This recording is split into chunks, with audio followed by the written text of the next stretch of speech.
there is a profound, almost sacred presence that comes from a man who decided to dedicate his life to these little ignitions, to these little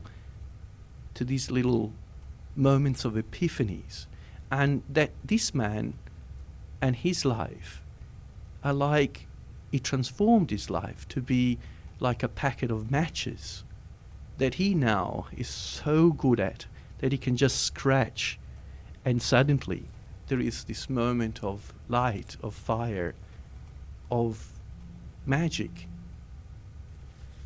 And when you come to us, it seems so simple.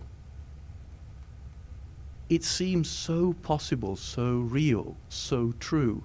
And that we start questioning, well, why didn't we do this before? And why didn't we do this before? Why couldn't we do this again? And the reality is that it takes a man, a person, to really believe that life is worth living this way, and almost prophetically dedicate the life to these moments. And you make look easy what actually is not.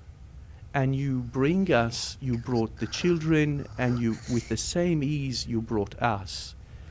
And to think that just us, just 10 people, are actually enjoying something that is extraordinary, is again a sense of an epiphany that, in my mind, I hope that, like somebody else said, will echo and resonate to the rest of our community and to the rest of our life in that simplicity.